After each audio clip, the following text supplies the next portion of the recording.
musst du mit dem Zeichen Wohlwang herin. Jetzt gib halt schon einmal eine Ruhe.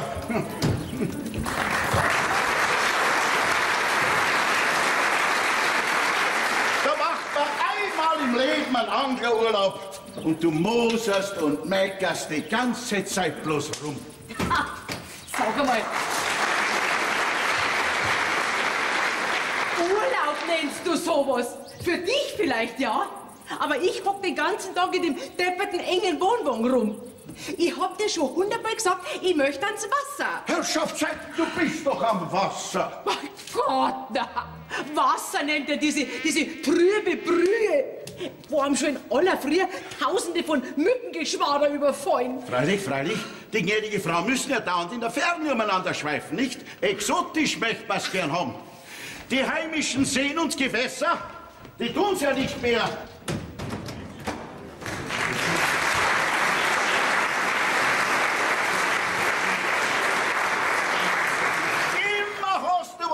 Meckern. Horch, die streiten schon wieder. Ich hasse Mücken. Das geht aber uns nicht so. Ja, dann sprüh dich halt ein. Schau, dass du wieder reinkommst. Ich wollte auf die Malediven und auf die Malediven, da gibt's keine Moskitos. Jetzt geh weiter.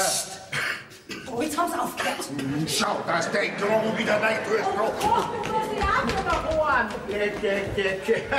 Du machst doch hier bloß allerlei Dosen auf. Ja, aber warm machen muss es. Und abspulen muss ich auch. Ich wollte in ein Hotel, wo ich auch einmal bedient wäre. Ja. Nächstes Jahr. Das hat das letzte Jahr schon gesagt. Frau, möchtest du jetzt unbedingt mit aller Gewalt den ganzen Urlaub vermasseln? Der meine ist schon vermasselt. Herrschaftszeiten, so freu dich doch an der schönen Natur rundherum. Und nette Nachbarn haben wir doch auch. Ja, großartig. Ja, auf den hocke ich dann noch näher drauf wie der Horn. Gott, der Ruhe ist jetzt! Ja, freilich. Wenn du nicht mehr weiter warst, dann fangst du zum Schreien an. Das ist aber typisch. Und überhaupt, so was Stupides. Also ein Strickerl ins Wasser reinhängen, stundenlang draufglotzen und warten, bis er so ein depperter Fisch abbeißt. Aber das ist ja mal typisch.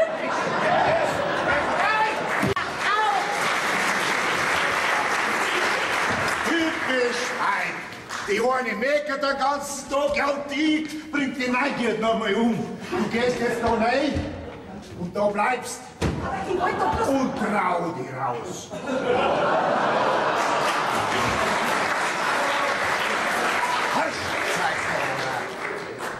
Da sehnt man sich das ganze Jahr nach einem stillen Platz am See und dann... Ach so, den da drüben soll die Eier lösen.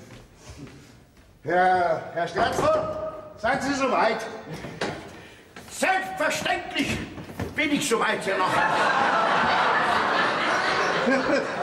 Entschuldigung, eine Frage, was haben Sie vor? Ja, angeln, was denn sonst? Und wo? Ja, wo wohl? Da im See. In dem Aufzug. Man hat mich in einem Sportfischerfachgeschäft eingehend beraten, was alles für eine komplette Angelausrüstung nötig ist. So. Also das da ist zum Beispiel einmal eine Hochseeangel, gell? Aber einen Haifisch oder einen Rochen werden sie aus unseren bayerischen Seen kaum raustun. Es wird die Fischwurst sein, ja. Ob die Angel lang oder kurz ist. Ja, wie es meinen, sagen Sie mal. Mein Gott, wenn es wenigstens eine Teleskopangel war.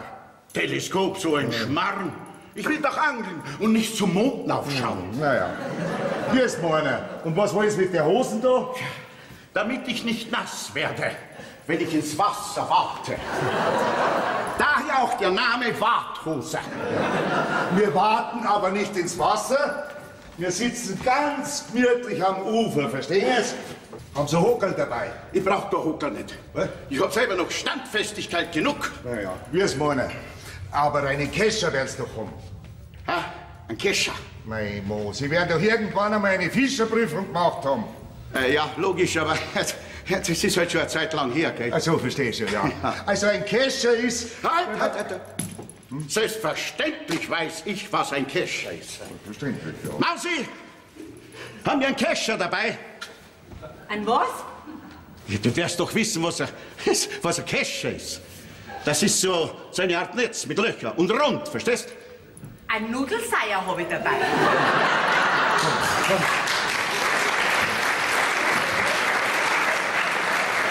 vergessen Sie es, wenn Sie durch Zufall wirklich was fangen sollten, aus Versehen, nicht wahr? Dann nehmen Sie den Wein. Sehr freundlich. Also, macht was. Ja. Ah, halt, ein Vorschlag noch. Wir müssen ein ziemlich Stück am Ufer entlang. Da meine ich, werden es ganz schön Dampfer in dem Gummizeug. Ja. Bin hart im Nehmen, ne? Ah, ja. Ich hab die Hosen gekauft, jetzt wird's auch angezogen. Basta. Wie es meine. Ja, genug der Erklärungen, gell? Auf geht's. Ja, auf geht's. Hoppala. Ja, bitte. Das ist doch ein bisschen lang, gell? Ja, wie ich sagt, Brochen, mindestens, nicht? Was haben Sie für Köder dabei? Da wir auf Karpfen gehen, logischerweise Blinker. Also erstens gehen wir nicht auf Karpfen und zweitens geht man auf Karpfen nicht mit Blinker. Und warum nicht? Och, ich geb's auf, was gehört. Gehen Sie einfach mit und tun's das, was ich tue, nicht wahr? Köder kriegst du dann von mir, ich hab Mais dabei. Was Mäuse? Womöglich doch Lebende. Nein, also nicht mit mir, gell? Ich bin kein Tierquäler. Nicht. Doch, nicht Mäuse, Mais. Also, Oh. Mais, aber warum sagen Sie das nicht gleich? Also können wir jetzt endlich... Ja, bitte, mein Lieber, das kann ja heiter werden. Wally, Ja? ich geh jetzt. Ja, ist schon recht, Bobbele. Bring mal schönes Fischerli mit, gell? Selbstverständlich. Ah, da schau her, der Herr Nachbar. Und bestens ausgerüstet. Fest, sag ich. Na komm, geh mal, weil sonst werd ich halt nimmer fertig. Servus, Mausi. Mausi, geh jetzt, gell? Ich bring dir auch was Schönes mit. Ja, Ein Brillantkolge wäre nicht schlecht. Aber kein so ein Blick kriegst du nicht, gell? Komm, geh mal. Vorsicht. das war jetzt ein guter Witz, Frau Nachbarin. Haben Sie recht, nehmen Sie es mit Humor. Mei, was glauben Sie? Seit gut 20 Jahren hock ich jetzt jeden Sommer an diesem depperten See umeinander. Was meinen Sie, wie ich mich am Anfang aufgeregt hab? Aber hat's was genutzt? Pfeifertegel. Drum rege ich mich auch gar nicht mehr auf. Und für Sie war es auch gescheiter, wenn Sie sich überhaupt nicht aufregen würden. Ich reg mich doch gar nicht auf. Nicht? Also ich hab jetzt gemeint, dass ich da vorhin gehört hätte, wie Sie... Ist ja wurscht, gell? Ich geh jetzt zum Supermarkt rüber. Brauchen Sie was? Na, danke schön, Frau Zöberl, ich hab eigentlich alles da. Freilich, freilich. Sie machen ja eh bloß Dosen auf, gell? Ah, da schau her. Da kommt ja unser Südschwede mit seinem Gummienterl. Das wird da vielleicht so ein Depp sein. Typisch Playboy. Playboy mit Gummiente. Ich glaub, der hat's da oben nicht alle. Ja, hallo!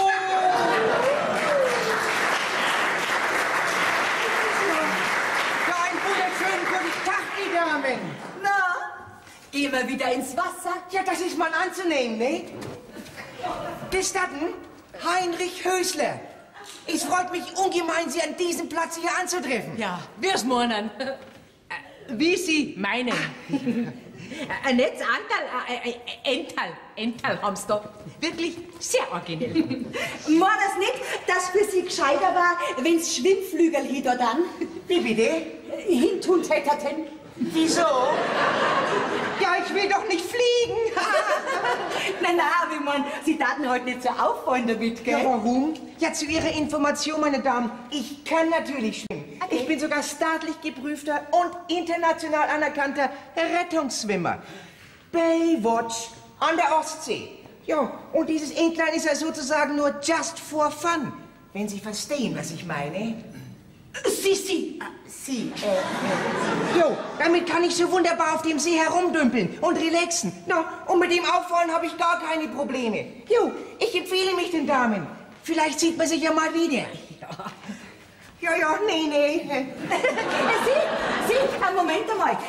Verheiratet sind Sie nicht, oder? Wie bitte? Haben Sie eine Frau? Nee, nicht, dass ich wüsste. Ja, denn man ciao, tschüss.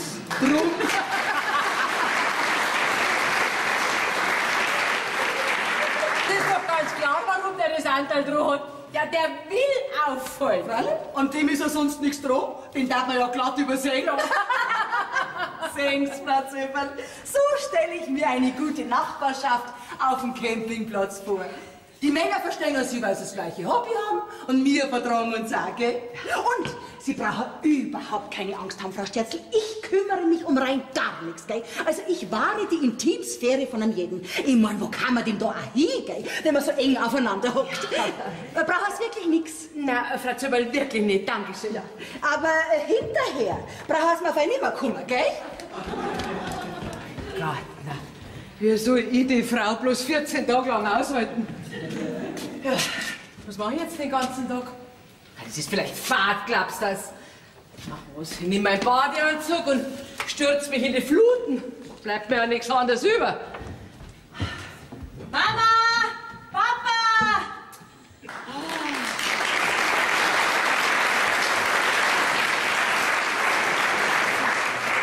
Da findest du ja leicht ein Stecknadel im Heuhaufen wie jemand auf dem Campingplatz.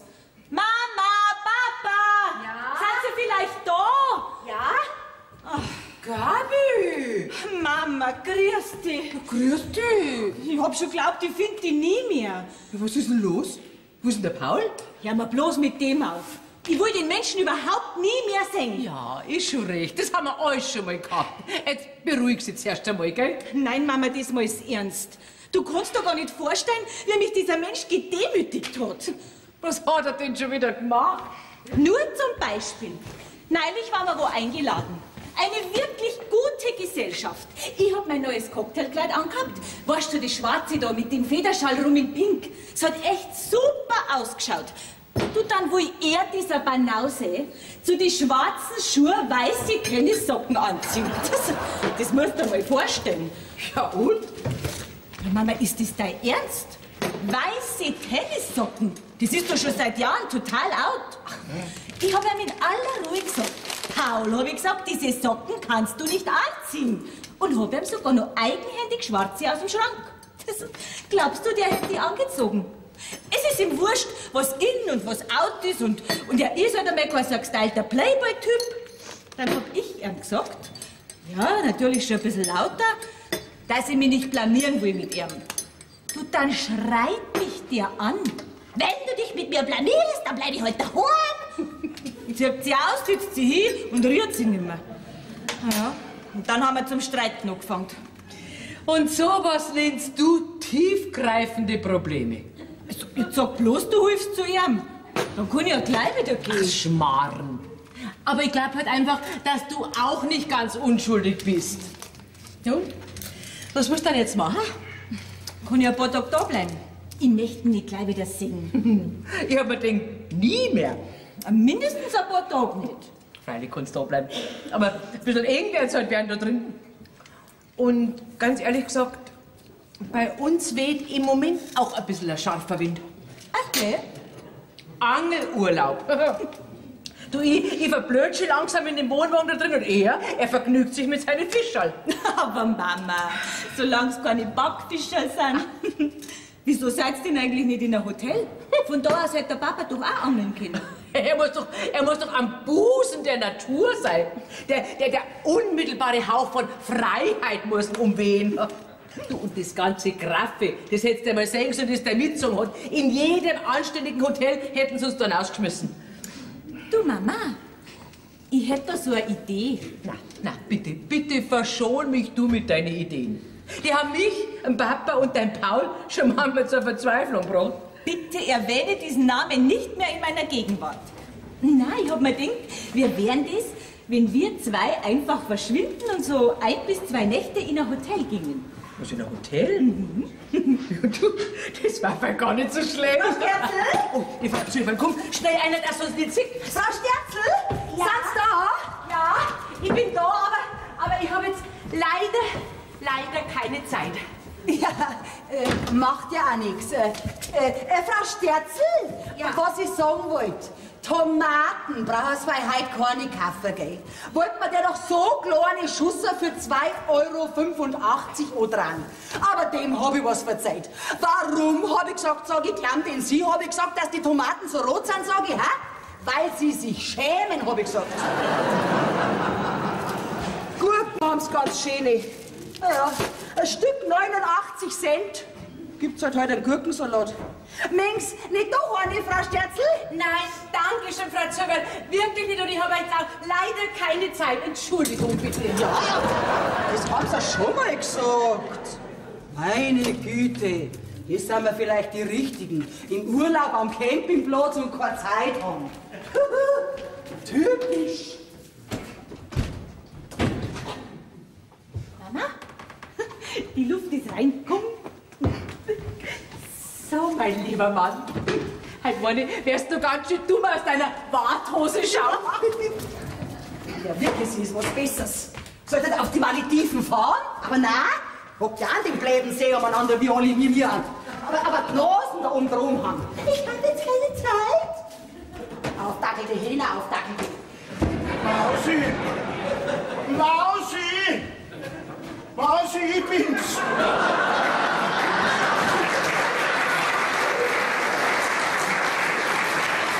Sauber. Sauber, sag ich. So eine Sauerei. Mausi! Kannst du mir nicht helfen? Ich bin ein bisschen nass geworden. Schaut's mich an, ich bin trocken wie ein frisch gewickeltes Baby. Sie hätten mir sagen können, dass das Ufer da so rutschig ist. Ich hab ihnen gesagt, nehmen Sie ein Hockerl mit. Sagt der Hockerl, ein Hockerl? Ich hab aber kein Hockerl nicht. Ja, dann waren Sie am Ufer geblieben. Aber nein, Sie müssen ja reinlatschen, soweit das geht, nicht? Dafür habe ich doch meine Warthose. Ne? Dass Sie jetzt batschel nass sind. Also irgendwo verstehe ich da die Logik nicht. Ja, was gibt's denn da zum Verstehen? Nicht?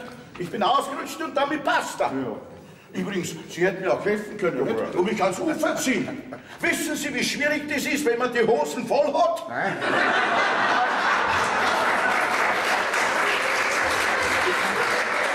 Ich mein doch voller Wasser. Ja, verstehe schon. Sie, einmal habe ich auch so ein Ding angehabt. Da ist mir gerade so gegangen wie einer. Ja, aber, und wenn ich Sie rausgezogen hätte, dann darf man jetzt als wahr ausschauen wie der Soufflé-Ratzen, nicht? Und das muss ja wirklich nicht sein. Das freut mich jetzt aber, dass Sie auch nichts erwischt haben. Ja, aber nur weil Sie im Wasser umeinander geplanscht haben, nicht wahr? Da ergreift doch jeder Fisch die Flucht. Meine Zehen sind schon ganz aufgeweicht und zusammengeschrumpelt. Ja, was soll ich denn jetzt machen? Ja, auf alle Fälle nicht übernachten in dem Taucheranzug da. Lassen Sie aber von Ihrem Weiberl raushelfen, nicht? Aber Vorsicht, nicht im Wohnwagen, weil es gibt eine Überschwemmung. Und das gibt Ärger. Oh. Das gibt Ärger! Das weiß ich schon selber auch. Stefan, nicht wahr sein. Lass mich jetzt die ganze Zeit da draußen zueinander stehen. Obwohl ich laut und deutlich um Hilfe gerufen habe. Mausi! Warum kommst du nicht raus zu mir? Die ist ja gar nicht da. Das ist so eine Frechheit. Ja, dann was mache ich jetzt? Na, vielleicht ist es gescheiter, wenn es mich so gar nicht sieht. Na, da kann ich in Ruhe trocknen und erspare mir unpassende Bemerkungen. Ja, Sie fix aber das zeigt das Papier einen Sekundenkleber. Das ist ja wie ein Vakuum. Das kriege ich allein gar nicht runter. Ja, so ist das gut. Oh, Jesus. So. Oh, ja. Sauber, so sauber. Sauber. Ja, da war weg. Da sind ja mindestens 20 Liter Wasser drin. Ja, da haben wir schon. Katar kriege ich jetzt auch. Und niemand da, der mir einen heißen Tee kocht. So ist das halt im Leben, nicht? Wenn du jemanden brauchst, dann bist du verlassen. Ja, da ist ja ein Kaffee. 2 Tassen. Ja, wer war denn da? Ja, einen wunderschönen guten Tag, der Herr. Der ist mir schon vergangen. Wie bitte? Ja. Ach, Sie habe ich doch vorhin am See beim Angeln gesehen. Ja, da waren Sie aber noch nicht so nass. Na, Glück gehabt? Und wie? Ja, und wie schwer? So 100 Kilo. Ja, Gott, gütiger. Wie haben Sie den an Land gekriegt? Wen? Ja, den Fisch. Doch keinen Fisch. Ich hab 100 Kilo. Ja, wenn das mal reicht. Ich wollte sagen, ja, vielleicht haben Sie ja morgen mehr Glück, nicht? Ja, und vielleicht werden Sie auch morgen nicht ganz so nass. Das kann Ihnen natürlich nicht passieren, gell? Weil Sie krallen sich ja an ihren Gummianteil fest. Läppisch. Jo, ich sauf dafür aber auch nicht ab, so wie Sie. Ach übrigens, sagen Sie doch der netten Dame von dem Wagen mal schöne Grüße von mir, wenn Sie mal sehen. Woher kennen Sie meine Frau? Ach, das ist Ihre Frau? Ach, die Arme. Was?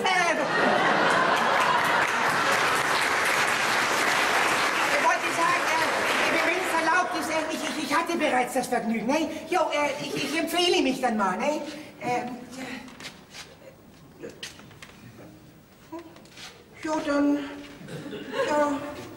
Dann gehe ich mal noch so ein bisschen planschen, gehe ich dann mal noch ein bisschen, ne?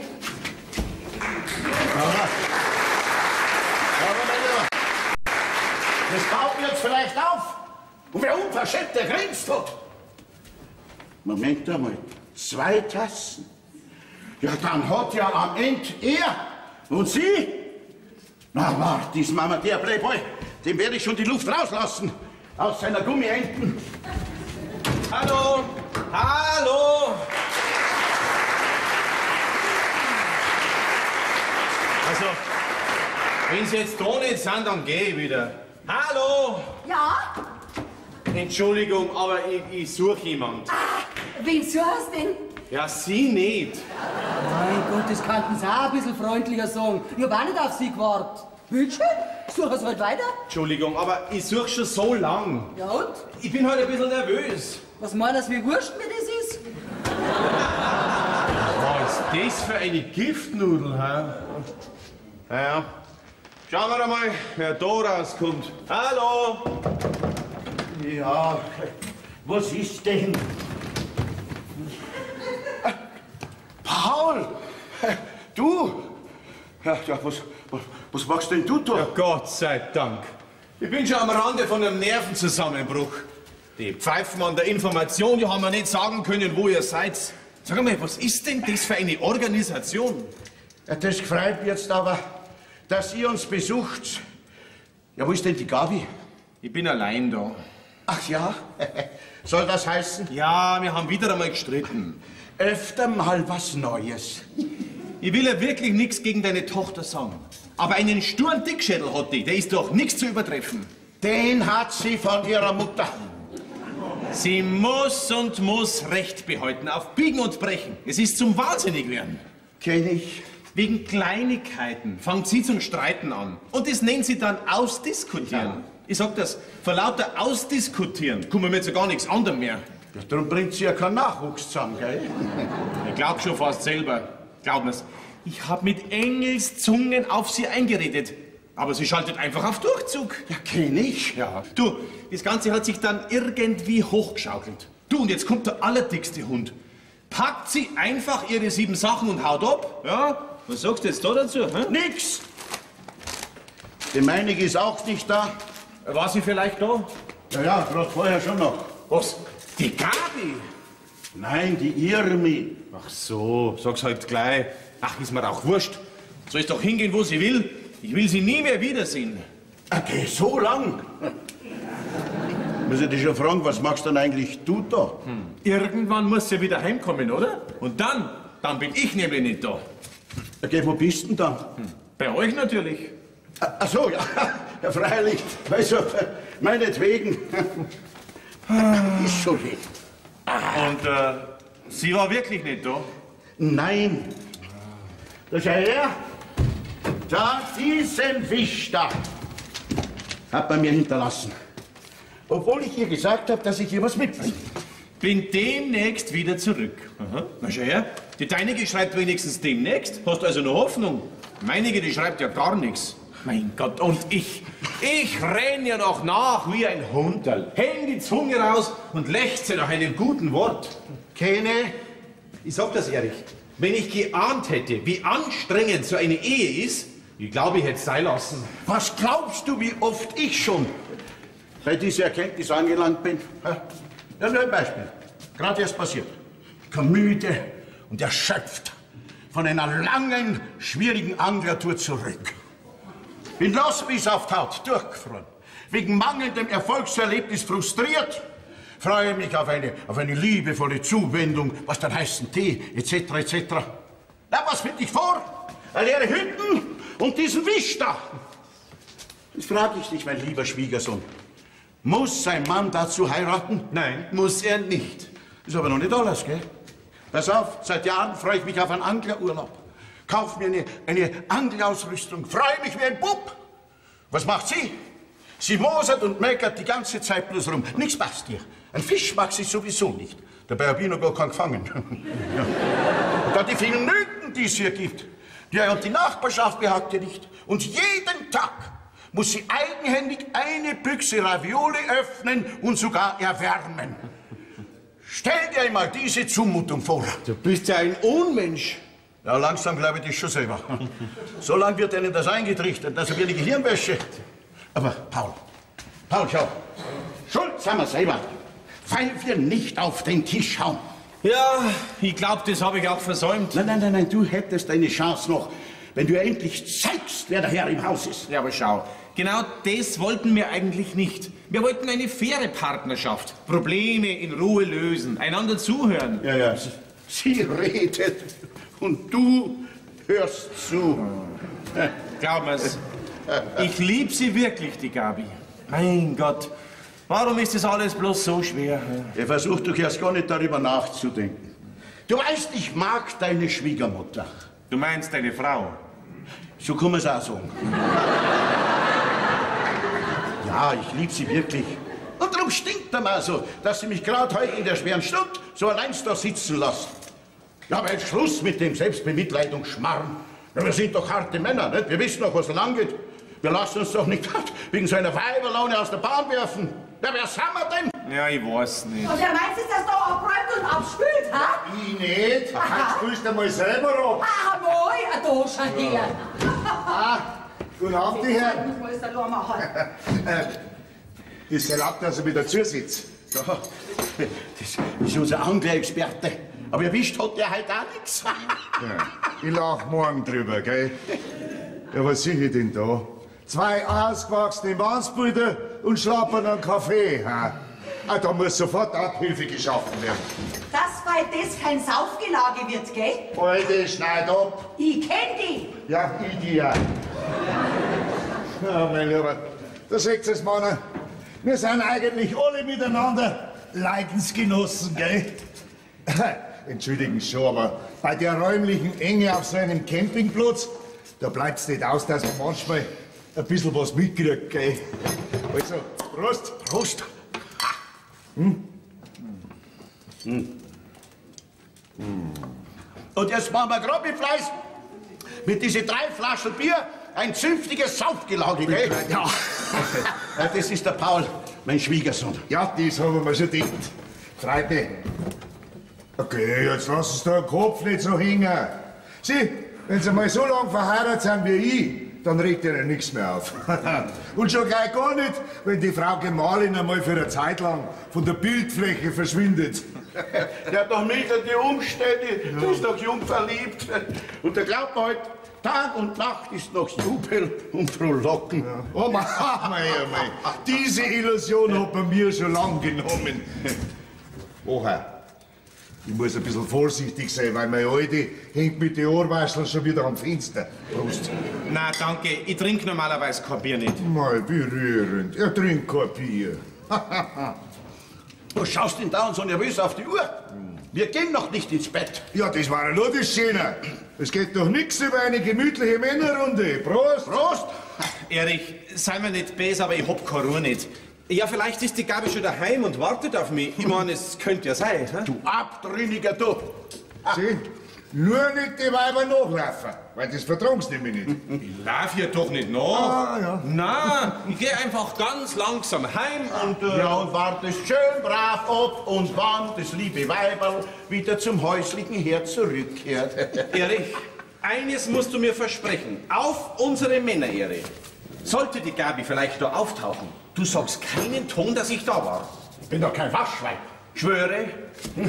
Weil wenn sie schon davongelaufen ist, dann braucht sie nicht wissen, dass ich ihr nachgelaufen bin. Und das sogar 2-mal. Ja, weil das wäre psychologisch gesehen ganz schlecht. Kann ich mich auf dein Wort verlassen? Du kannst. Kein Wort kommt über meine Lippen. Ja, ich kenne dich gleich gar nicht. Gut, also, ich pack's dann jetzt, gell? Erich, vielen Dank für dein Verständnis. Also, bis irgendwann dann, gell? Ja, ich schätze halt dann bis morgen, gell? Und halt die Ohren steif. Ja. Da geht er hin. Und immer kehrt er wieder.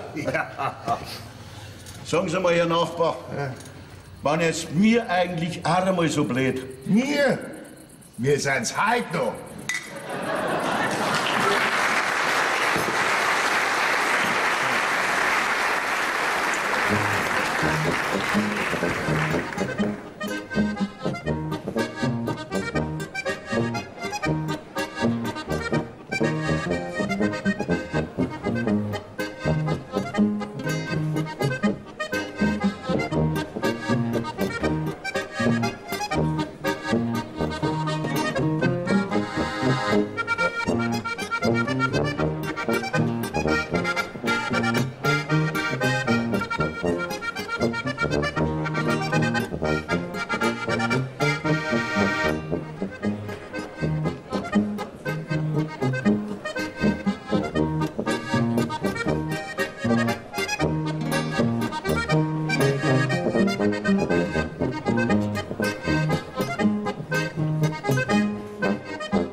Ja, immer noch nichts.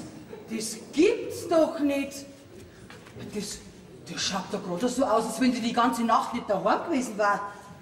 Die müssen irgendwann ganz fürchterlich gestritten haben. Ja, wo war denn da ich? Dass ich das nicht mitgekriegt hab. Also, na, zustimmt sind das, zustimmt. Ja, das darf doch nicht wahr sein. Wie kann sie nur so saudumm anstehen? Da, ich hab ihnen nicht 100-mal gesagt, sie sollen nicht andauernd auf meine Seiten werfen. Ja, jetzt haben wir den Salat. Die kriegen wir schon wieder auseinander. Nur keine Aufregung. Ja, und überhaupt hat der Wind die Schnur zu Ihnen rübergeweht. Nicht? Weil ich hab nämlich rechts ausgequatscht. Wann haben sie? Zu mir haben sie rübergeworfen. Gibt nicht sowas, nein.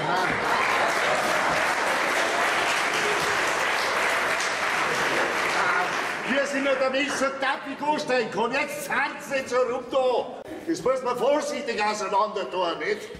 Herrschaftszeiten, ich sag's ja. Eine Ausrüstung hat mir der höchste Profi und dann die größte Flaschensee. Jetzt hört's aber auf.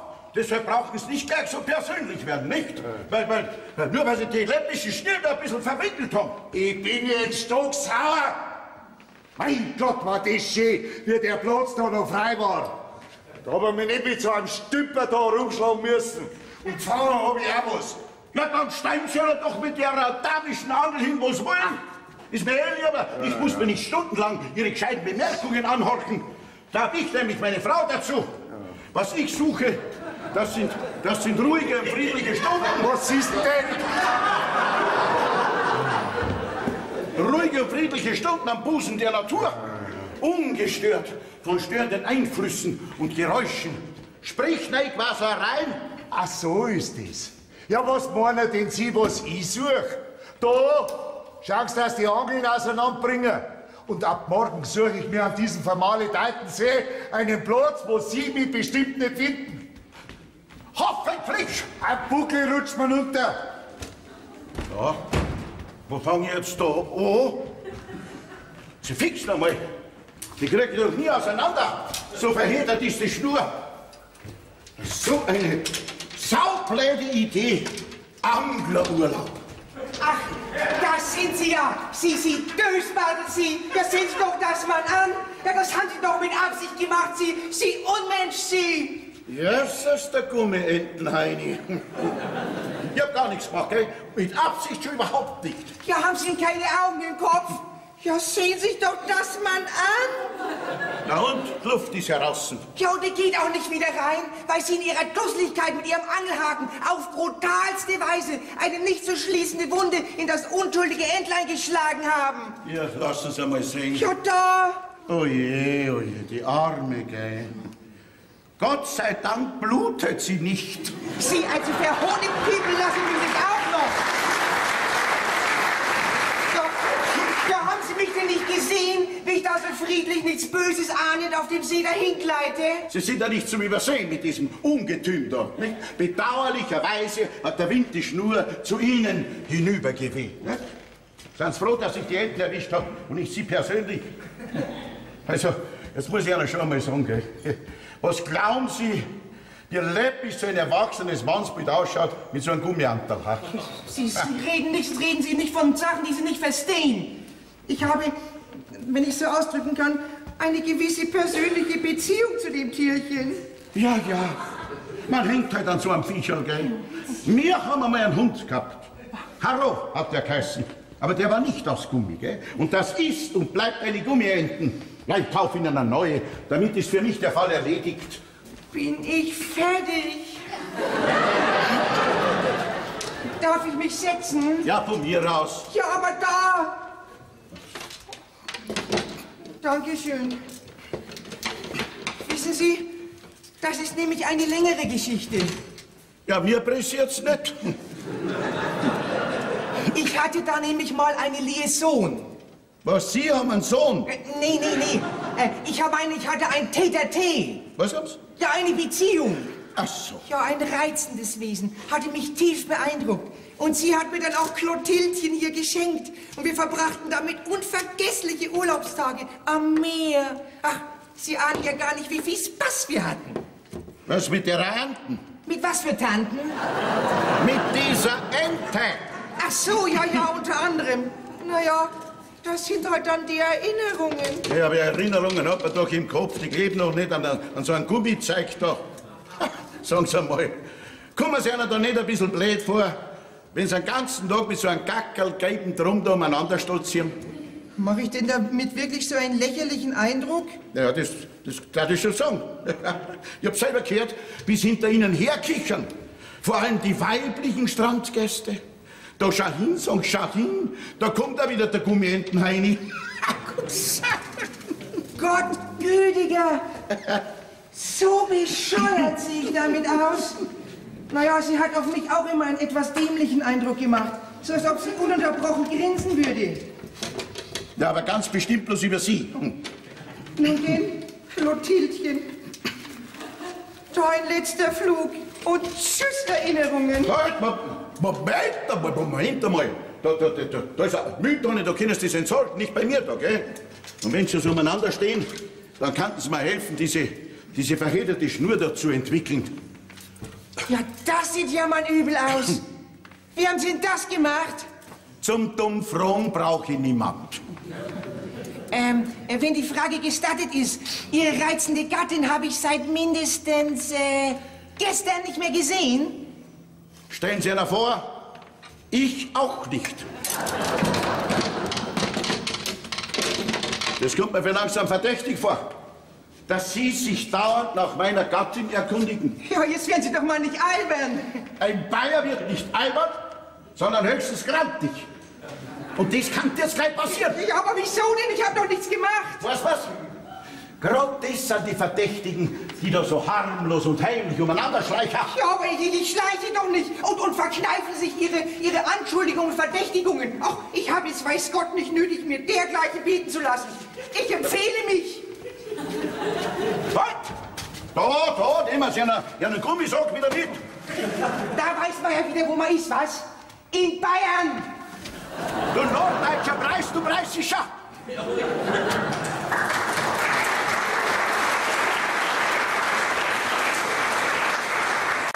Der ist bloß auf diese saublende Idee gekommen mit diesem Anglerurlaub. So. Na, Herr Nachbar, sind wir fertig? Krieg's und krieg's nicht auseinander. So verheddert ist die Schnur. Tja, mei, da braucht man Geduld dazu, gell? Und vor allem Fingerspitzengefühl. Gerade wie beim Auswerfen. Aber wissen Sie was? Morgen mieten wir uns ein Boot und dann gehen wir auf Grund. Da kann sowas nicht passieren. Was, auf Grund? Ja, freilich. Ja, aber da saufen wir ja. Ich nehme an, dass das jetzt ein Witz hätte sein sollen. Weil so dumm können nicht einmal Sie sein.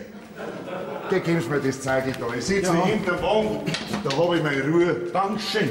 Ja, bitteschön. Weil Sie mit Ihren Würstelfinger hätten die ja nie auseinandergebrochen. So, was mag jetzt ich? Ohne Angel und ohne Frau. Papa, grüß dich. Gabi Maus! Jesus! Hab ich erfreut, dass du da bist. Und ich erst. Sag einmal, vermisst nicht manchmal ein bisschen deine kleine Gabi-Maus? Und wir? Du wärst doch manchmal mein einziger Trost und mein einziger Halt. Ja, bloß siege dir halt viel zu selten. Ja, das geht halt nicht anders, das weißt du. Ach, du fehlst mir manchmal so. Aber du mir doch auch. Komm, Gabi Maus, komm. Geh mal ein bisschen rein. Ja. Was, Gabi Maus? Da drin, da ist ja wirklich. Schon, das musst du gesehen haben. Jetzt sind die zwei doch tatsächlich auch noch reingegangen. Ja, dann sehe ich ja so nichts. Also so eine Schamlosigkeit. Zuerst busseln sie sich da in aller Öffentlichkeit ab und dann gehen sie auch noch rein. Was die da drin wohl machen? Das geht uns nichts an. Sie Fixhaberei. Doch, ich muss wissen, wann die wieder rauskommen. Mein Gott, diese arme Frau hat ja von nichts eine Ahnung. Aber der kennt die schon länger. So wie die sich an sein Hals gehängt hat. Dieses Flietschein, das Ausgeschammte. Aber freilich, den alten Dackel, denen gefällt das natürlich. Und dann gehen wir es auch noch rein. Ja, gibt's denn das auch? Schaffst aber, dass die Kurven kriegst, du. Das wird ja immer schlimmer mit dir.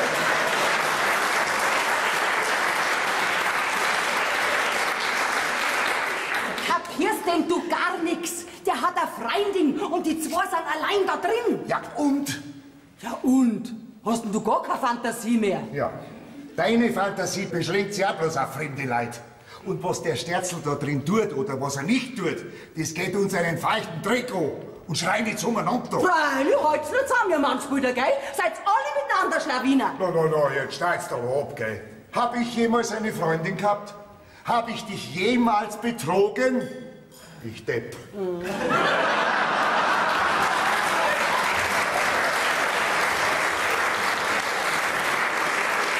Aber Meng hätt's schon, gell? Ich sieh schon, was du den jungen Madel da unten im Strandbad für Blicke nachwirfst. Aber ich pass auf, mein Lieber. Das war ja von jeher schon deine Lieblingsbeschäftigung. Aufpassen. Aber alles hast du halt auch nicht mitgekriegt, gell? Halt einmal! Was wussten du damit sagen? Och, nichts Bestimmtes. Und ich hab dich was gefragt. Und ich sag dir nichts. Also ihr Bayern sprecht vielleicht ein Kerl, Herr Datz. Ich habe kein Wort verstanden. Ja, Gott sei Dank. Ist schön, dass es hier antreffe, Herr Nachbar. Wie man es nimmt. Wir sprechen uns noch. Ja, das wird sich nicht vermeiden lassen. Und, was gibt's? Mein lieber Herr, wie war doch gleich der Name? Ich bin der Ulrich. Ach, mein lieber Herr Ulrich, ich hätte da ein brennendes Anliegen. Okay, haben Sie einen Sonnenbrand? Ja, da müssen Sie ja gut einschmieren. Nee, ich bin ein ausgesprochener Sonnentyp. Nein, worum ich Sie bitten wollte, mein lieber Herr Ulrich, ich würde für mein Leben gerne auch einmal angeln. Na, tun Sie es halt. Ja, ich habe aber keine Angel. Aha. Und auch sonst nicht viel Ahnung. Ja, Deichkrabbenbuhlen kann ich. Nein, Sie. Und solche Dilettanten habe ich die Nasen gestrichen voll. Fischerprüfung werden Sie auch keine haben. Na, dann ist sowieso verboten. Ich bitte Sie, nur einmal reinhängen. Ganz weit draußen, wo es keiner sieht. Alle und ich bin dann dran, wenn man uns erwischt. Nein, Sie, da geht gar nichts. Jetzt seien Sie doch nicht so hart. Ich wollte schon den von da drüben fragen. Aber der ist eben nicht so gebildet wie Sie. Geh weiter. Zum Angeln braucht man keine Bildung. Und Honig braucht man auch keinen ums Maul schmieren. Na, jetzt schauen's doch nicht so. Wissen Sie was? Ich bin bald fertig mit meinen Angeln. Dann können wir uns in einer halben Stunde am See unten treffen. Ich danke Ihnen. Nein, jetzt machst du einen Merkschnur da. Und fangen werden Sie sowieso nichts. Wie bitte? Ich meine, erwischen tun sie nix. Ach so, nee, darum geht's mir auch gar nicht. Aha. Mehr um das Gefühl, eins zu sein mit den Naturgewalten. Naturgewalten? Wo? Ja, das sagt doch der Dickie da immer. Ach so, jetzt verstehe ich einer. Ja, nachdem sie kein Gummientel mehr haben, müssen sie einer halt woanders einhalten, gell? Und wenn es eine Angel ist. Einen Vogel hat halt jeder. Wie bitte? Ich meine, in einer halben Stunde am See unten. Jawohl, Herr Kaloin, ich werde pünktlich zur Stelle sein. Ich darf angeln, ich darf angeln! Hey! Sie, und kommen Sie mir ja nicht in einer Warthose daher, gell? Mein Lieber, dieses Jahr ist schon der Wurm drin. Lauter Wahnsinnige. Halt! Du bleibst da und stehst mir jetzt Rede und Ja, Antwort. Frau, ich gehe jetzt zu meinen Augen. Was weiß ich nicht, ha? Hast du vielleicht einmal eine andere gehabt? Neben dir? Na, wirklich nicht. Weil wer dich hat, der braucht sonst nichts mehr.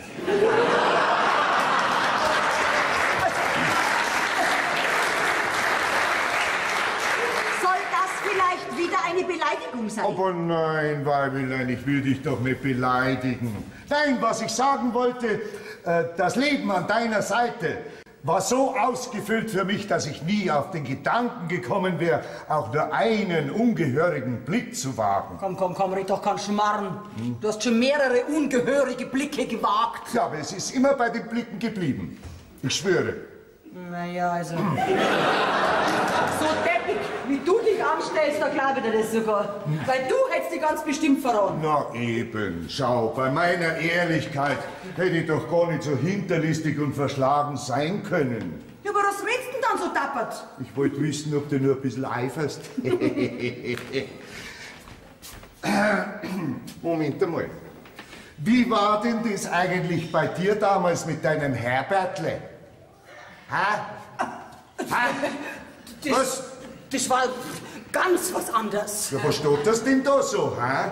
Ich wollte nur deiner Vergesslichkeit diesbezüglich ein bisschen auf die Sprünge helfen. Ich habe mir damals nichts Unrechtes zu Schulden kommen lassen. Ja, und ich auch nicht. Also sind wir wieder quitt.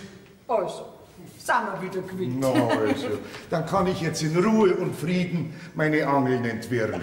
Danke. Ich muss nämlich noch mit dem blöden Heini zum Seen unter. Mach nur, was du willst. Oh, welch ungewohnte Töne. Wart, ich hab noch was vergessen. Weißt du, wurscht ist, kriegst du ein Puzzle. Aber jetzt muss er Ruhe sein.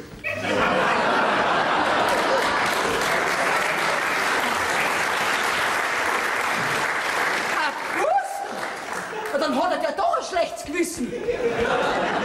Und gehorcht wird nicht mehr, verstanden? Freilich. Gut. Aber freilich sonst nichts mehr, gell?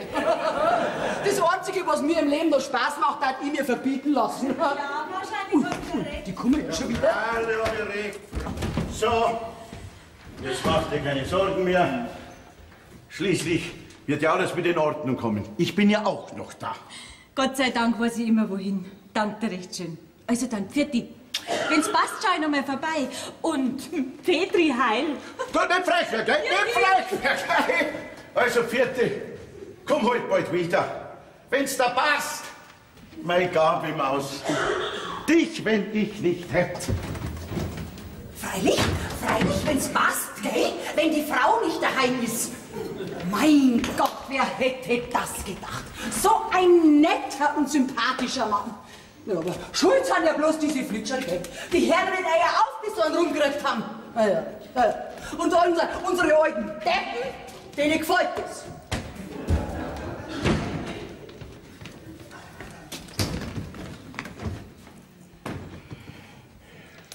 Hallo, Erich. Ah, du bist das bloß. Brauchst du einen Kaffee? Mehr hast du mir nicht zum Sagen. Und, was soll ich sagen? Ja, ich war immerhin eine ganze Nacht lang weg. Ah, du warst weg? Ist mir gar nicht aufgefallen.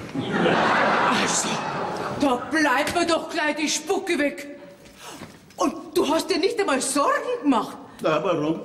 Bist du ja wieder da? Und wenn ich jetzt noch nicht da wäre, was wäre dann? Nein, dann kämst du halt morgen oder übermorgen, oder? Magst du jetzt einen Kaffee? Ach, so ist es. Dann stört dich das also gar nicht, wenn ich einfach mal so verschwinde. Warum? Du hast mir doch so reizende Zeilen hinterlassen. Komme demnächst. Also wirst du demnächst wieder kommen. Ehrlich gesagt, ich habe dich noch gar nicht erwartet. Das ist eine bodenlose Unverschämtheit. Aber gut, wenn das ja so ist, dann kann ich gleich wieder gehen. Na, das Kaffee kannst du mit mir trinken. Zu gütigst, aber auf dein Kaffee ist jetzt abpfiffen. Ja, was ist jetzt? Magst du jetzt einen Kaffee oder magst du keinen? Ach, mach doch, was du willst. Ja, nicht, dass ich das wäre machen und du bist dann nicht mehr da. Sag einmal, sind jetzt das deine einzigen Sorgen? Eine Tasse Kaffee, mehr oder weniger? Was regst du dich denn so künstlich auf? Mach ich dir vielleicht irgendwelche Vorwürfe? Das ist ja gerade, weil du mir keine Vorwürfe machst. Mit allem habe ich gerechnet, aber nicht mit deiner coolen Überheblichkeit.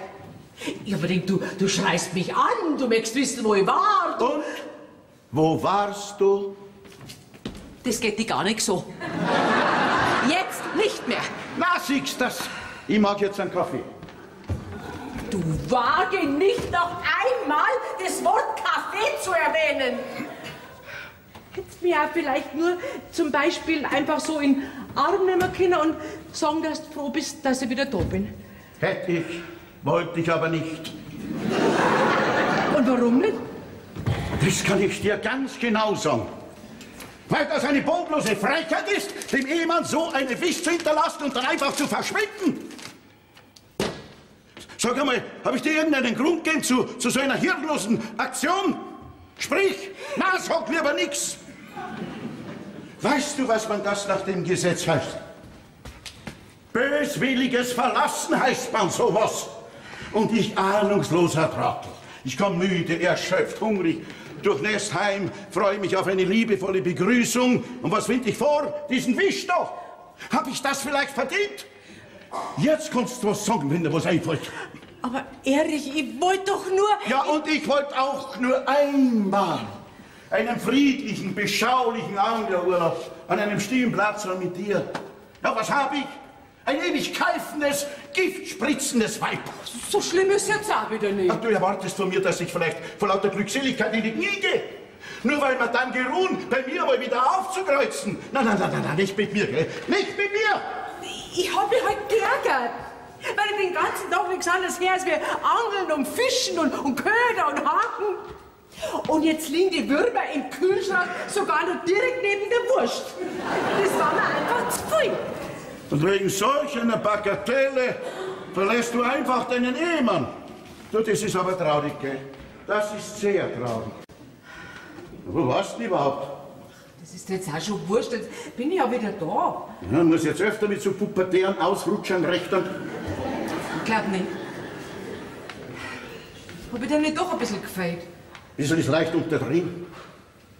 Hundeelend war man. Einsam. Verlassen.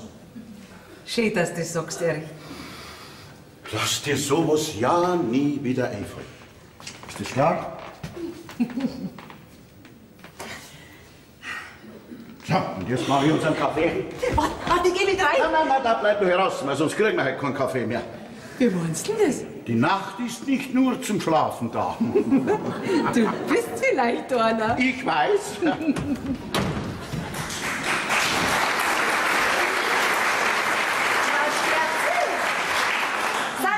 Du liebe Zeit, ja. Wie Sie sehen, bin ich da. Wann's weggehen, weil ich sie gar nicht mehr gesehen habe.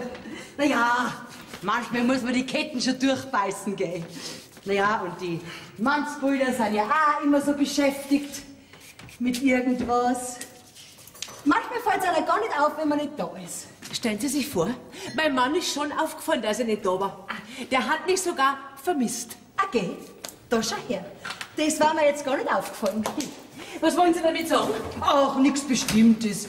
Es ist ja nur so, dass man sozusagen zwangsläufig, ob man will oder nicht, gell, so einiges mitkriegt. Ja, Sie ganz bestimmt.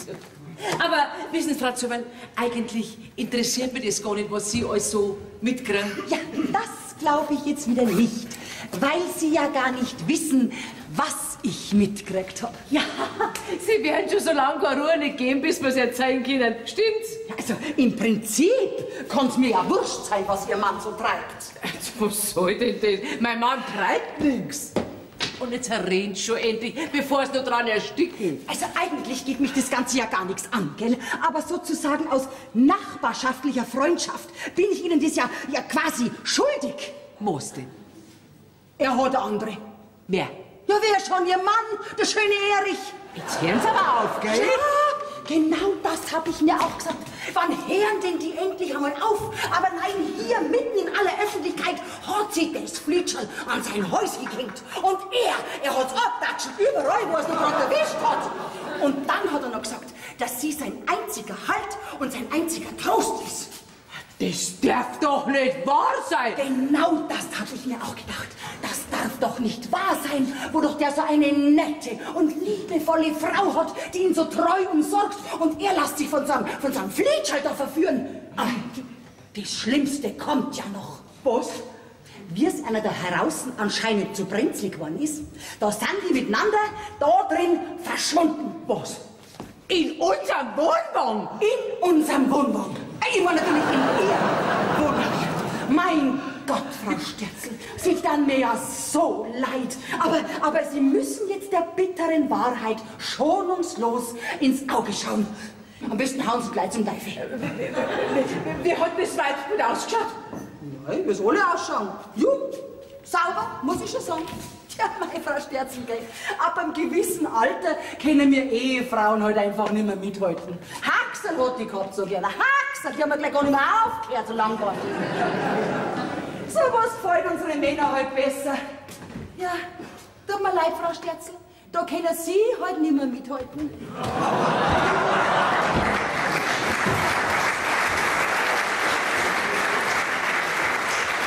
So, Mausi, jetzt lass dich einmal von dem Mandi so richtig verwöhnen.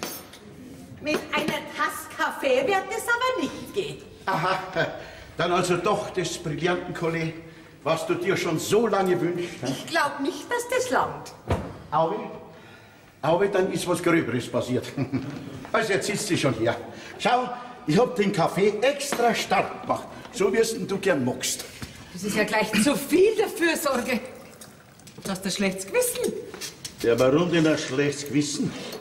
Ich war die ganze Zeit in der Abwesenheit schön brav daheim, so wie sich das gehört. Und? Allein? Ja, der Zöberl drückt aber heute mal kurz. Da nicht und der Dings da. Herrgott, weißt du, der mit der Gummienten. Na, warum fragst du denn so komisch? Nur so. Und du hast nicht zufällig jemanden vergessen, der auch da war? Jetzt möchte ich aber schon wissen, warum du auf einmal so spinnst. Gerade haben wir Herr Nachbar! Ihr seht sich doch das mal an. Da bleibt Ihnen mal die Spucke weg, was? Ja, wo hat denn der Preis den Fischer? Man möchte es nicht für möglich halten, gell? Wirft er gerade einmal 3 Minuten die Angel aus und hat so ein Drum dran hängen. Ja, ich hab ja schon gemeint, der ist irgendwo hängen geblieben, weil er sich so tappig angestellt hat, nicht? Aber nein, er holt diesen Fisch da raus. Ja, das ist eben ein Können aus dem Instinkt heraus, mein Lieber. Dazu brauche ich keine Prüfung und den ganzen Klimbim. Entweder man hat's oder man hat's nicht. Ja, große Kosten auf alle Fälle. Das war kein Können, das war reiner Zufall. Ja, weil der Fisch zufällig an der Angel vorbeigeschwommen ist und nicht gesehen hat, was am anderen Ende von der Schnur für eine Flasche sitzt. Das hat der mir mit Absicht gemacht. Wie kommt der Preis überhaupt dazu, aus unserem bayerischen See die schönsten Fisch rauszuholen? Die Fische gehören uns Bayern. Ja, dann fang sich doch selber einen. Ich war diesem einmaligen Geschöpf eben sympathischer. Gell, mein Kleiner? Und jetzt kommst du schön hübsch in die Pfanne. Ach, liebe gnädige Frau, schaut dir doch mal dieses Prachtexemplar an. Der ist ja wunderbar. So, nimm dir Beispiel, Erich. Du hast bis jetzt noch nicht einmal ein Schwanzerl von einem Fisch gefangen. Red doch du nichts, wenn du nichts davon verstehst. Und jetzt geht mir erst ein Licht auf. Den Fisch hat der mit meiner Angel raus. Irrtum mit meiner. Die habe ich ihm nämlich geliehen. Das ist wurscht. Und dass wir das einmal ganz klarstellen, gell? Sie brauchen meiner Frau nichts zu zeigen. Weil sie interessiert sich nämlich gar nicht für Schwanzerl. Dafür Fischmoney! Woher möchtest du das wissen? Interessiert sich nicht, hab ich gesagt. Und was schreichen denn Sie dauernd da heraus umeinander? dieser Platz ist öffentlich. Ich kann mich bewegen, wo ich will. Dann bewegen Sie sich aus meinem Gesichtsfeld. Ihre Umeinanderschleicherei ist mir schon lang verdächtig vorgekommen. Sag mal, spinnst du jetzt? Jetzt nicht streiten. Was wollen Sie denn genau damit sagen? Nicht da mit dem Fisch von meiner Nase rum. Und das sag ich dir, gell. Ich kenn zwar diese aufgeblasenen Papagallis, die nichts anbrennen lassen, den ganzen Tag flanieren die am Strand auf und ab, hängen wie ein toller Hecht in jeder Bar rum, simulieren den Lebemann und balzen hemmungslos jedes weibliche Wesen an, was nicht gleich die Flucht ergreifen kann. Warst du gestern Abend in einer Bar? Auf so einen Schwachsinn gib mir doch gar keine Antwort. Keine Antwort ist auch ein Geständnis. Jetzt nicht streiten, Leid. Wissen Sie, was Sie mich jetzt mal können? Ja, Sie sind ja nicht mehr ganz knusper da oben. Und jetzt geben Sie mir meinen Fisch wieder. Das ist ein bayerischer Fisch. Aber von einem Preußen gefangen. Finden Sie sich endlich ab damit, Sie bayerischer Bierschädel, Sie. Unglaublich. Sie gerade Bullerfläche. Sie, das Besondere, gell? Du musst einen Schubser noch. Was soll das denn? Den hab ich jetzt gegeben. Ja, großartig. Eine tolle Vorstellung. Aber warum eigentlich? Da wirst du meine Frau fragen, die kann sich da vielleicht aufklären. So. Ja, natürlich. Wenn man selber ein schlechtes Gewissen hat, dann versucht man die eigene Schuld auf den anderen abzuwälzen. Ich trage gleich durch. Was denn für eine eigene Schuld? Hab Beweise für deine milde ausgedrückt Entgleisung. Ich bin kein Zug nicht und ich ein Gleis auch nicht. Herr Zöbel, sagen Sie bitte Ihrer Frau, dass ich ihr sehr dankbar bin. Ja. Für was? Für das, dass sie mich so selbstlos aufgeklärt hat. Als ob du das noch nötig hättest. Du wär jetzt bitte nicht geschmacklos, gell? Die Frau Zöbel wird wahrscheinlich kein persönliches Interesse haben, mir über deine offensichtliche Untreue Märchen zu erzählen. Sie hat alles gehört und gesehen. Moment einmal. Gehört und gesehen? Meine Frau? Jawohl. Ah, dann kennen wir mich schon aus. Na, warte. Sag einmal, hab ich dir nicht gesagt, du sollst nicht mehr holen? Hat doch gar nichts Warte!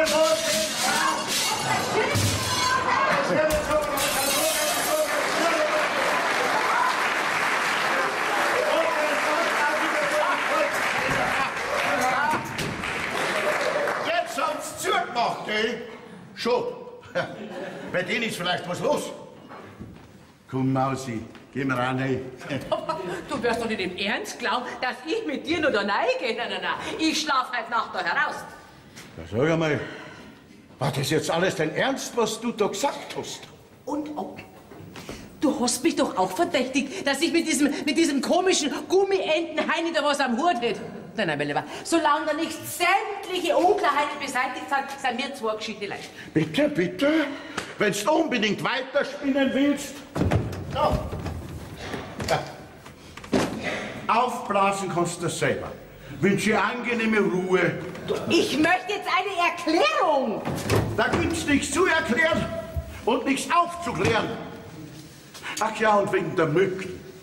Die sind zwar sehr unangenehm, verspritzen aber in der Regel ihr Gift nur bis Mitternacht.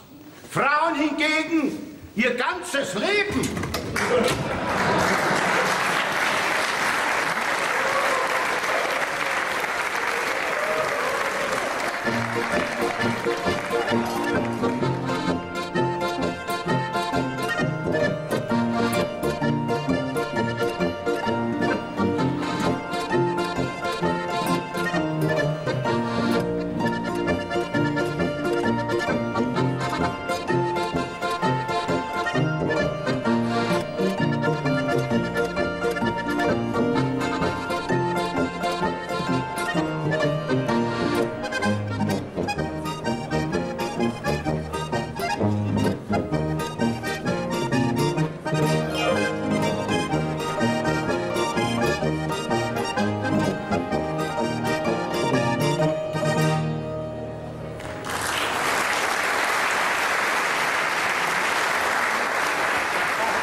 Gnädige Frau, auch schon auf.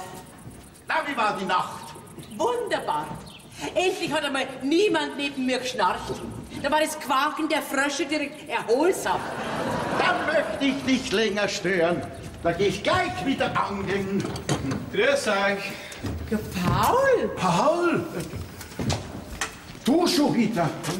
Ich mein, du da auch. Irmi, gut, dass du auch da bist. Dann kann ich es euch ja gleich alle zwei mitteilen. Es ist aus. Na, nicht ihr auch noch. Also, jetzt möchte ich bloß wissen, warum ihr zwei euch nicht vertrauen könnt. Schrei doch den Paul nicht so an. Logisch, kann ich mir denken. Weil die Tochter dieselbe spitze Kuschen hat wie die Mutter. Bitte fangt's nicht ihr zwei auch noch zum Streiten an. Wir streiten uns doch nie. Nie. Jetzt red schon, Paul. Was ist denn? Also, stellt's euch vor. Ja, Irmi, du weißt das ja noch gar nicht. Die Gabi ist vorgestern die ganze Nacht nicht daheim gewesen. Nein. Ja, ich Depp, muss ich schon sagen. Ich renn umeinander wie ferngesteuert. Such überall, keine Spur. Ich Granatendepp. Ich sitz daheim und wart, statt dass ich auch fort wäre und mir einen vergnüglichen Abend gemacht hätte. Na. Ich sitz daheim, dreh Däumchen, während sie sich, weiß Gott, wo rumtreibt. Die Gabi treibt sich nicht rum. Bist du da sicher? Magst du einen Kaffee? Nein. Am nächsten Tag nehme ich noch einen ganzen Tag Urlaub, damit ich ja daheim bin, wenn sie vielleicht verletzt oder sonst irgendwie heimkommt. Kommt sie frisch und fröhlich daher und hat die Frechheit, mir vorzuwerfen, dass ich mir keine Sorgen um sie gemacht hätte. Kannst du da noch reden? Kaum. Vielleicht hat sie sich Sorgen gemacht und wollte es bloß nicht sagen. Meine liebe Irmi, da kennst du aber deine Tochter wirklich schlecht. Warum hast du nicht gesagt, dass ich da war? Jetzt haut's mir gleich einen Vogel hinaus. Habe ich dir nicht bei unserer Männerehre schwören müssen, dass ich kein Wörterl nicht sag? Ja, aber da muss man doch ein Gespür dafür haben, wenn die Situation dramatisch wird. Du, ich hab mir bei den eigenen dramatischen Situationen genug zu tun. Da brauche ich dein nicht auch noch dazu. Moment einmal, wieso sagst du zu ihm, warum er nichts gesagt hat? Jetzt kenne ich mich gar nicht mehr aus. Das ist auch nicht notwendig. Und, Paul, was willst du jetzt machen? Ich lass mich scheiden. Oh Gott, das will der hat so gerade erst geheiratet. Ja, und was uns die Hochzeit kostet, davon möchte ich gar nichts reden. Ich kann einfach nimmer. Die Gabi macht mich seelisch und nervlich kaputt. Ach, Paul, geh weiter, es wird schon wieder. Was glaubst du, wie oft ich schon so weit war? Ich möchte doch bloß beruhigen, nicht? Komm, Paul, jetzt gehst du mit mir angeln, das beruhigt. Na, ich hasse Angeln. Ja, dann schaust zu, das beruhigt auch. Na, das regt mich auf. Jetzt lassen heute, soll er bei mir da bleiben. Ich hab immer Verständnis für dich, gell, Paul? Also, das ist ein Problem unter Männern. Die können nur Männer untereinander lösen, nicht so? Wir Frauen haben ja in einer Ehe nichts zum Mitreden. Frau, jetzt wirst schon wieder unsachlich. Paul, komm, wir gehen. Also gut, von mir aus. Sollte die Gabi auftauchen, was soll ich dann sagen? Dass ich schon beim Anwalt bin. Für dich. Gott, na, was soll denn das noch werden? Das ist vielleicht ein Urlaub. Und sowas nennt sich dann die schönsten Wochen des Jahres. Frau Sterzel, sind's da? Ja, freilich bin ich da. Wo soll ich denn sonst sein? Ja, da haben Sie recht, gell. Ist irgendwas? Ja, Frau Sterzel, ich wollte Sie fragen, Sie kommen nicht zufällig zum Supermarkt über? Doch, grad geh. Brauchen Sie was? Ja, könnten Sie mir vielleicht 2 Dosen Ravioli mitbringen? Da schau her. Macht man auch mal eine Büchsen auf. Ja, immer mag man ja auch nicht am Herd stehen und kochen gehen. Und außerdem geht's mir heute noch nicht so gut. Sie, Frau Zöberl, wie war jetzt das eigentlich genau mit meinem Mann und dem Flitschall da? Ja, mei, so genau habe ich das auch wieder nicht gesehen. Und außerdem sage ich nichts mehr. Nie mehr sag ich was. Keine Angst. Das erfahre ich schon noch. Von mir nicht. Aha, nicht da. So, mein lieber Paul, das war's dann wohl. Niemand da? Naja, ist eh wurscht. Ich bleib jedenfalls. Und wenn ich unter dem Wagen auf der Luftmatratze schlafen muss. Hallöchen. Ui, eine junge Dame. Ja, Entschuldigung. Keine Ursache. Ist irgendwas? Wir kennen uns noch nicht. Heinrich Hösler. Sie campen auch hier? Naja, wie man es nimmt. Was tragst du denn da spazieren? Ja, die Sache ist die, ich habe da ein kleines bis mittleres Problem. Hab ich auch. Ja, aber das Ihre ist mit Sicherheit leichter zu lösen, wie das meine. Sehen Sie, ich hatte das große Anglerglück, ein Prachtexemplar von einem Fisch zu fangen. Ja, sehen Sie sich doch den mal an. Boah. Ja, aber leider bin ich als Junggeselle nicht darauf eingerichtet, daraus irgendetwas Essbares zu machen. Ach so, Sie können nicht kochen. Ja, das könnte man so ausdrücken. Ja, aber den Fisch brauchen Sie doch nur in der Pfanne legen, ein bisschen Butter rein und einfach brutzeln lassen. Ja, da sind wir schon bei meinem zweiten Problem. Ich kann nämlich nicht brutzeln. Ich habe nämlich keine Pfanne. Mein Gott, das ist ja direkt tragisch. Haben Sie einen Grill? Leider auch nicht. Ich gehe normalerweise essen. Schlimm, schlimm. Da fangt man einen Fisch und weiß nicht, wohin damit. Ja, was mache ich denn da? Ja, was machen wir denn? Ja, ich dachte schon an die Möglichkeit, ob die nette Dame von dem Wagen dort mir in irgendeiner Art und Weise Hilfestellung leisten könnte. Ist sie denn nicht da? Nein, die ist nicht da. Ach, schade. So eine nette Frau. Naja, aber vielleicht ist es auch besser so. Wissen Sie, Ihr Mann ist nämlich ein äußerst unangenehmer Zeitgenosse. Wirklich? Ja, da könnte ich Ihnen eine Story erzählen. Darf ich? Ja, bitte. Dankeschön. Und das stellt mir der Typ doch wirklich, ich hätte es auf seine Frau abgesehen. Ja, stellen Sie doch das Mann vor. Ja, und dann beschimpft er auch mich auch noch auf die übelste Art und Weise. Ja, dabei habe ich mit der netten Dame nur ein paar ganz belanglose Worte gesnackt, ne? Was? Geredet, ne? Ja. Ja, und wie der erst ausgeflippt ist, als ich den Fisch da gefangen habe. Also einfach unglaublich. Ja, sagen Sie mal, kennen Sie diesen unausstehlichen Bayern mit seinem Weißwurstbauch denn persönlich? Nicht näher. Ja, dann rate ich Ihnen, halten Sie Abstand von diesen bayerischen Obelix, denn man weiß nie, wie der gerade reagiert.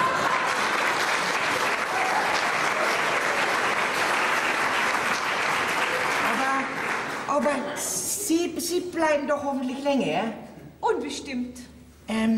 Ohne Ihnen zu nahe treten zu wollen, Frau oder Fräulein? Uninteressant. Einfach nur Gabi. Gabi, wie hübsch. Ja, für Gabi tu ich alles. Ja, ohne Sie bedrängen zu wollen, aber sollten Sie die Zeit hier quasi solo verbringen und sollte Ihnen meine bescheidene Begleitung nicht direkt unangenehm sein, dann... Jetzt halten Sie doch keine so geschraubten Vorreden. Kommen Sie doch zur Sache. Ja? Sie wollen sich mit mir treffen. Ja, das auch. Ja, wie herrlich unkompliziert Sie das auf den Punkt bringen. Ja? Wissen Sie, diese bayerische Bevölkerung ist ja größtenteils sehr gewöhnungsbedürftig. Aber diese herzerfrischende Offenheit, es hat einen nicht zu verachtenden Reiz. Bei der Damenwelt natürlich. Darf ich hoffen? Man soll die Hoffnung nie aufgeben. Vielleicht schon heute Abend? Vielleicht, wenn ihr nichts Besseres vorhabt. Ja, was gibt's denn Besseres, als sich von Heini verwöhnen zu lassen? An mangelndem Selbstbewusstsein leiden Sie wirklich nicht. Und womit dachten Sie denn so, mich zu verwöhnen? Naja, mit allem, was Ihr Herz begehrt. Ein exzellentes Abendessen, Dessert, die Cocktailkarte rauf und wieder runter. Da bin ich mit Sicherheit so blau, dass ich keinen Schritt mehr gehen kann. Ja, dann werde ich Sie auf Händen zurücktragen. Also, das müsste man ja direkt drauf ankommen lassen. Sie machen mich zum glücklichsten Menschen der Welt. Da ist ja schon wieder das Flietschall. Die macht ja nicht mehr vom Preisen heute. Das muss ich leider Frau Sterzen sagen. Liebe Gabi, wann darf ich Sie denn heute Abend von wo abholen? Das weiß ich noch nicht so genau. Ich gebe Ihnen dann Bescheid. Ja, aber Sie wissen doch gar nicht, wie Sie mich erreichen können. Dann sagen Sie mir's heute. Also, Sie gehen da entlang, dann den dritten Weg nach rechts und dann ist der 4. Stellplatz. Ist nicht zu übersehen, es hängt eine kaputte gelbe Gummiente an der Tür. Wieso das? Ja, das ist eine längere Geschichte. Sie können mich aber auch über Handy erreichen. 0199 669 9966.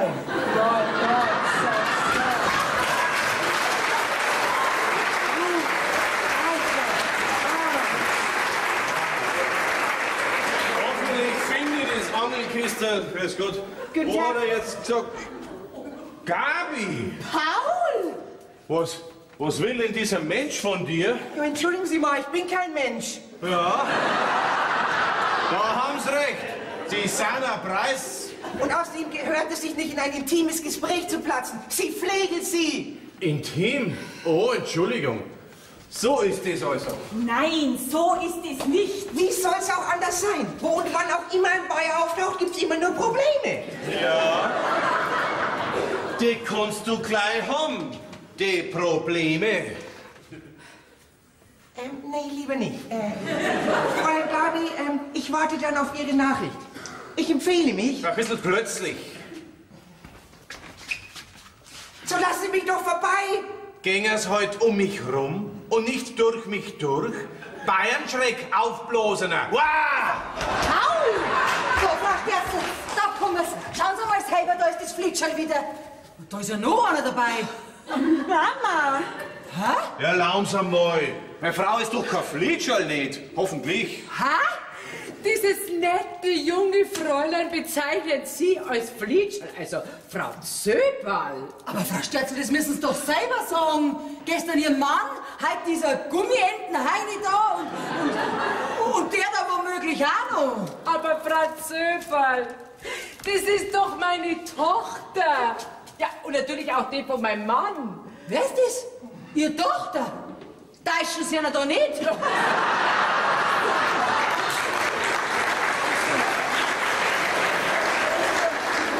Ich glaub, mir ist heute schon wieder nicht so ganz gut. Das ist ja wirklich unglaublich. Wie ich diesem Gespräch unschwer entnehmen konnte, ist Ihnen dieser Herr dort nicht ganz unbekannt? Vergessen Sie es. Ich bin nur Ihr Mann. Nicht weiter wichtig. Ja, aber mit Ihnen spreche ich auch nicht. Gehe ich nun recht in der Annahme, dass das für heute Abend geplante Rendezvous damit hinfällig ist? Wenigstens das hat er begriffen. Ja, das könnte einem aber auch mal früher gesagt werden, was?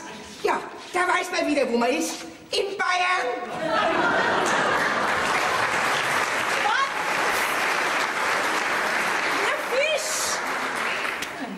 Na, jetzt habt ihr euch ja wieder gefunden, ihr zwei. Und, wie schaut's aus? Ich wollte nur am Erich sein Angelkisteln holen. Und ich wollte fragen, ob ich da bleiben kann bei euch. Für immer. Wir bleiben aber nicht für immer auf dem Campingplatz. Mama, du verstehst mich schon. Nein, ich verstehe dich nicht. Ich verstehe euch alle zwei nicht. Aber Mama, du hast mich doch bis jetzt immer verstanden. Ja, aber irgendwann ist einmal Schluss. Das ewige Hin und Her zwischen euch. Einmal da vertragt euch, da fresst euch fast vor Liebe. Ja, das war einmal. Bitte, da hörst du das selber. Kindereien sind das. Werd's denn ihr nie erwachsen? Man kann doch in einer Ehe nicht wegen jeder Kleinigkeit gleich auf- und davonlaufen und von Scheidung reden. Ihr habt scheinbar noch nie wirklich große Probleme gehabt. Sonst seid ihr euch nämlich vergehen. Auch nur beim Hauch von einem Windel gleich das Handtuch zu schmeißen. Ich kann euch was sagen. Im Lauf der Jahre kommen noch Orkane auf euch zu. Das dürft ihr mir glauben. Das liegt alles nur an seinem Dickkopf. Ja, aber an deinem schon auch. Ja, da bin ich jetzt ganz deiner Meinung, Paul. Wenn jetzt der Paul keinen Dickkopf hätte und sich nicht auch durchsitzen darf, war es da auch nicht recht, weil er dann ein Waschlappen wäre. Und wenn sie keinen hätte, dann wär's dir bestimmt mit der Zeit fad und langweilig. Also Schluss jetzt, vertragt's euch. Aber er ist doch schuld. Und dann hat er mir sogar noch was nachgeschmissen. Ja, deinen alten, verhauten Schmuse-Teddybär, weil er der wichtiger ist als ich, ja?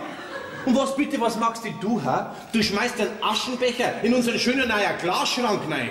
Der hat mir sowieso noch nie gefallen. Wer bitte hat denn gesagt, dass er schlicht und einfach will? Und der Glasschrank, der ist schlicht und einfach. Ich habe mich nur gefügt, wie immer. Außerdem ist der nicht schlicht, sondern stinklangweilig. Bitte, bitte, da hörst du, so macht sie mir's immer. Ich kann sagen und machen, was ich will, es ist immer verkehrt. Die Frau, die macht mich nur wahnsinnig, die bringt mir doch immer Verstand. Jetzt pass mal auf, Gabi. Der Papa und ich, wir lieben dich wirklich über alles. Aber schon langsam habe ich das Gefühl, dass du ein bisschen zu viel davon erwischt hast. Besonders dein Papa, der hat dir nie irgendeinen Wunsch abgeschlagen. Und das war ein Fehler. Ja, verzogen ist. Also, ich war euch immer dankbar für alles. Dann sei es jetzt auch für so einen liebevollen, anständigen, deine Launen geduldig ertragenden Ehemann. Denn so wahr ich deine Mama bin, weißt du, was jetzt am liebsten tat? die ein paar anständige runterhauen, damit sie dein Hiccup ein bisschen zurechtrückt. Also Mama! So, jetzt gehe ich ins Strandcafé auf einen Cappuccino. Und wenn ich zurückkomme und es herrscht doch kein Waffenstillstand und Friede und Eintracht, dann gehe ich erst einmal so richtig aus mir raus. Das darfst du mir glauben. Nimm dir ein Beispiel an deine Eltern. Wir streiten nie.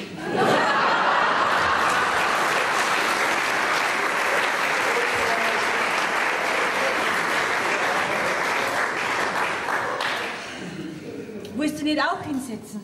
Na, der Erich, der wartet auf sein Angelkistel. Lassen warten. Deine Mama ist eigentlich eine ganz patente Frau. Klar, weil sie mir zu dir ruft. Also wenn du so anfängst, dann kann ich auch gleich wieder gehen. Na, bleib da. Bitte. Dann machst du in der ersten Stunde mit diesem preußischen Knalldepp da eine Verabredung aus. Weißt du, wie ich das finde? Ah, ich sag's lieber nicht. Mein Gott, die war doch gar nicht hingegangen. Der hat mir sowieso nicht gefallen. Interessant. Und wenn er dir gefallen hätte? Dann wäre ich auch nicht hin. Ehrlich? Glaubst oder glaubst nicht? Und wo du vorgestern Nacht warst, das weiß ich immer noch nicht. Das wirst du auch nie erfahren. Ach, so ist es. Du hast also Geheimnisse vor mir? Nein, aber ich möchte jemanden nicht kompromittieren. Tja, das wäre doch immer besser. Gabi, so kommen wir nicht weiter. Entweder du bist jetzt schonungslos offen zu mir und sagst mir, was in dieser Nacht passiert ist. Das mach's doch nicht gar so dramatisch. Also gut, ich sag das. Schonungslos. Schonungslos. Aber ich fürchte, du wirst die Wahrheit nicht ertragen. Ja, bin ich jetzt ein Mann oder bin ich ein Waschlappen? Also ich würde sagen, ein nasses Handtuch. Und mein Fisch brauchen Sie auch nicht. Was hat der gesagt? Was bin ich, ha? Ein Mann natürlich. Und zwar mein Mann. Also, ich war mit der Mama in einem Hotel. Mit deiner Mama? Wieso das? Ja, weil sie auch Ärger gehabt hat mit dem Papa. Okay, unmöglich. Sie hat doch gerade gesagt, sie streiten sich nie. Tja, mei, alles darf man uns Frauen halt nicht glauben.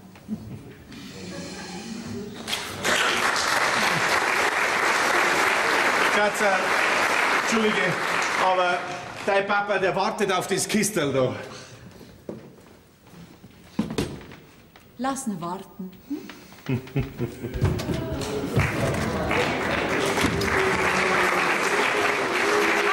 Lieben! Hallo, ich bin wieder da. Na, wo sind Sie denn jetzt? Psst, da geht das nicht, nein. Da sind die Jungen drin. Ihnen entgeht aber auch gar nichts, gell, Frau Zöberl? Ja, mei, was kann denn ich dafür, wenn das Fenster akkurat da rausgeht? Und wenn ich da stehe und abspüle, dann muss ich da rausschauen, ob ich will oder nicht. Aber bitteschön, gehen Sie doch rein und stören Sie das junge Glück. Weiß der Geier bei was? Bitteschön. Ja. Und Fantasie haben Sie auch eine rechte Regel, gell? Da braucht man keine Fantasie, wenn man die gesehen hat. Frau Zöberl, das junge Paar hat sich gestritten und jetzt versöhnen sie sich wieder. Das ist doch schön. Oder kennen Sie sowas aus Ihrer Ehe nicht? Mein Gott, das ist schon so lange her. Das Versöhnen, meine ich. Streiten da wir noch öfter. Okay. Dass Sie meinen Mann so schwer verdächtigt haben, das war für schon ein starkes Stück. Also, was ich gesehen habe ich gesehen. Was sehen und wissen sind zwei Paar Stiefeln. Und wenn man nichts weiß, dann soll man am besten seinen Mund halten. Meinen das nicht auch? Also, Sie reden Sie leicht. Was soll ich den ganzen Tag machen, wenn ich immer so allein bin? Ja. Und wenn jetzt unsere Ehe deshalb auseinandergegangen war, das wäre Ihnen doch auch nicht recht, oder? Das war doch nie passiert, Frau Sterzel. Ihr Mann hat doch gewusst, dass er bloß seine eigene Tochter abpuzzelt hat. Ja, aber ich hab doch das nicht gewusst. Also eine Logik haben Sie. Da kann man gleich lachen, wenn es nicht so tragisch war.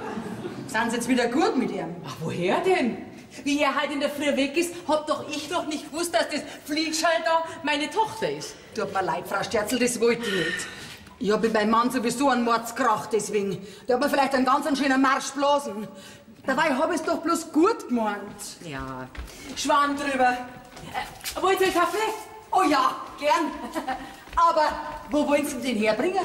Ja, von da drin halt. Geht nicht. Die Jungen. Sie sind vielleicht eine Marke. Weiß ich. Mir entgeht nix. Jermi! Was ist denn jetzt schon wieder los? Ihr mich neuer Kescher! Ich hab einen! Was hast? Ja, einen riesen Fisch an der Angel! Mein Gott, mein Mann hat jeden Tag einen, wenn der immer so ein Geblär machen darf. Kinder, macht's auf, ich muss rein. Wir brauchen Kescher. Frau Sterzel, lassen's die Jungen. Nehmen Sie den von meinem Mann. Dankeschön. Erich, wo bist du? Der geht da am Ufer! Aber schick die, kommt ihn nicht mehr lang halten! Tausends, Frau Sterzel, tausends. Oh, was ist denn los? Ihr Papa hat einen Fisch gefangen. Was? Und da macht er so einen Aufstand. Ja, mein Gott, wenn's der erste Fisch seines Lebens ist.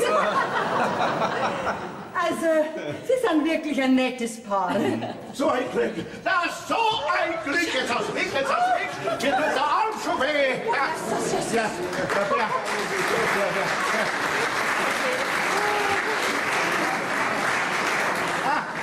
Wer erbarmt sich seiner? Ich kann doch keiner Fliege etwas zu Leide tun. Ja, aber angeln. Also gut, ich erledige das für dich, gell? Ja, der Fisch ist ja schon ausgenommen. Da.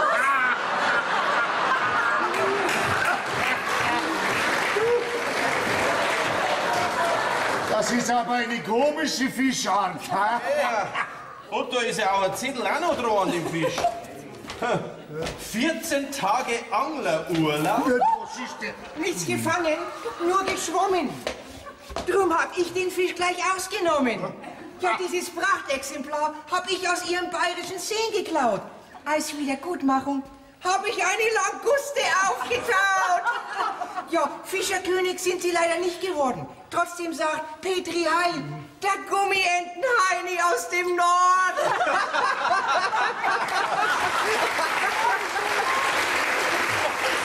Erich, ich gratuliere zu diesem Fang. Nie wieder angeln! Nächstes Jahr fliegen wir in die Karibik! Okay, wieso denn? Ist doch was Schönes. Anglerglück am Campingplatz.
Daheim ist